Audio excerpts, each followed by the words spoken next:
Good morning, everybody. I'm Stuart Dorby, the energy correspondent of Mirador Television. I'm also the editor and publisher of greenbarrel.com, the website which tries to encourage investment in renewable energy. Today, I'm going to talk about the cartels that have sprung up over the years amongst energy companies, energy suppliers. I have spoken about this before, so let's reel back to the past. There have been energy crises before this one, but nothing quite severe as this one. And 1974, some of us oldies will recall that largely because of the coal miner strike, there was a shortage of energy, and in fact, coal as energy. And of course, it meant a 3-day week. Edward Heath, the Prime Minister, 3-day week. We were all sitting at home cooking our supper on a primer stove or keeping it alight with candles. But then after that, there was a sudden realization that there was gas, lots of gas in the North Sea, because it had been developing here since late 1960s. And what Margaret Thatcher did, as time went by, Margaret Thatcher decided, I think it was in the early 80s, to privatize these companies. And that led to an oligopolistic cartel of 6 big companies, which were British Gas, English, EDF, French, E.ON, German, Empire, German, SSE, English, I think, Scottish Power. And they could do what they wanted with prices. They could put them up, they could put them down, but it's unlikely they were going to put them down. And at that stage, Ed Miliband, which I think he was the leader of the Labour Party at the time, said that if he got into power, he would bring in an energy cap. But he didn't get into power, David Cameron did, and he didn't know what to do about an energy cap, so he asked his Competition and Mergers Authority what he should do. And they said, after a year in 2016, the CMA reported saying that the public has been ripped off to the tune of £1.4 billion by these 6 big companies. And the best thing to do is to find cheaper suppliers. Well, there weren't really any, but eventually a load of chances and dodgy guys formed companies. In fact, there were 70 of these, but they came down a bit. And then when the energy gas price started to spike, aided by Mr. Putin and his Ukraine war, and the gas price was going through the roof, these companies just couldn't meet the good, sweet ideals that they laid before the consumer. And that meant that I think it's 28 of them have gone bust. So at that stage, nobody knew quite what to do. There are now is a cartel of 5 companies. And if, President was, if the past was saying, these 5 companies are just paying themselves huge fat salaries, like the one, like before the cartels, huge salaries and paying large dividends to the shareholders. And in fact, early on, they said that what they were going to do is abolish the VAT thing, and they were going to abolish the green levies, and then they were going to do something about the home heating thing. And they did none of this. And instead, they seem to be actually pushing money, taxpayers' money, in the way of these companies.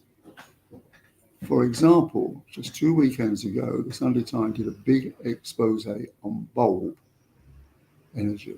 Now, bulb energy wasn't one of the big 5 cartel, but if you want to think about the Premier League, after the top 4, there's a list of the best of the rest, and bulb was the best of the rest. Last year, I think in November it went bust. But in November, it had 1.7 million consumers, and it went bust, strangely enough, to the tune of 1.7 billion quid. Right? So it now turns out that there have been two companies which are prepared to bid or take over Bulb. One is British Gas, and the other is a company called Masdar, which comes from Abu Dhabi. Now, the problem was originally developed that British Gas said they would want the government to buy them out, but only to buy the energy which the consumers would use. Masdar, on the other hand, said they would take over the whole thing, but the staff, the offices, the brand, and everything else. So that's where the situation is now, that the British Gas is waiting for the go-ahead, and they would want, in the first instance, having been bailed out by 1.7 million, they want another 1 billion. I think it's 1 billion to actually buy the energy. And at the same time, Chris O'Shea, who runs Bulb, has actually said that, we need £1 billion. The Office of Budget Responsibility said that it's probably bill's going to come to 2.2 billion. And we've also learned from the Sunday Times expose that the two founders of Bulb in 2006, which was Hayden Wood and Amit Gupta, had walked away with £8 million. £4 million worth of shares were sold by each of them. So you're back to where you were, where the government hasn't got a clue what it's doing, and these big energy companies are taking those. In fact, this week, the Times and the Telegraph had headlines saying the government very concerned that energy companies are could be overpricing consumers, and that something has to be done about it. And at this point, you get into realms of what's known as a standard variable tariff. Now, people got themselves fixed that tariffs were simply think they were doing very well. The standard variable tariff meant that they could put the prices up, like interest rates at the bank, right?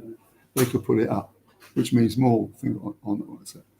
And you've got to remember about this, that when the energy cap went up by 22% in 2001, it came to £1,277 a year for an average three-bedroom house.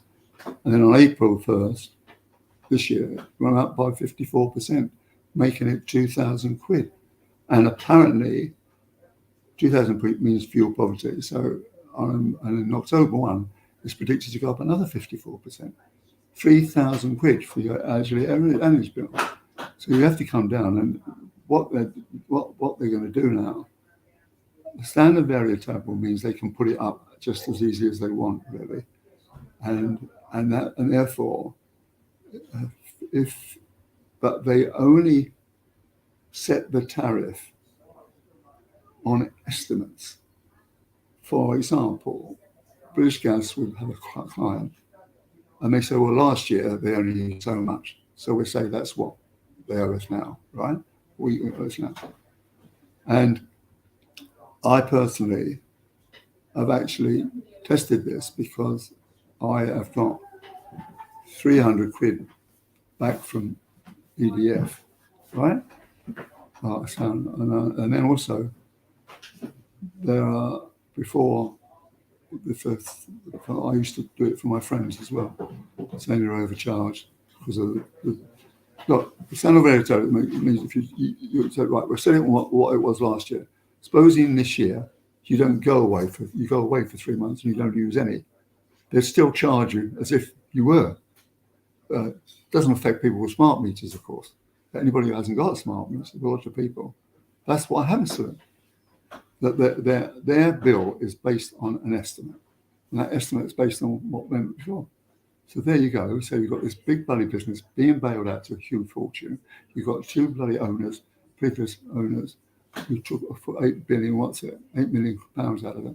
And now all the people again are having to face these cartels who are going to put their prices up wrongly. Quite a nasty situation to be in, I would have thought. Anyway. Can I end off the show? Yeah, this has been Stuart Dorby for Mirador Television. Thank you for watching, and I hope to see you again next week. Bye.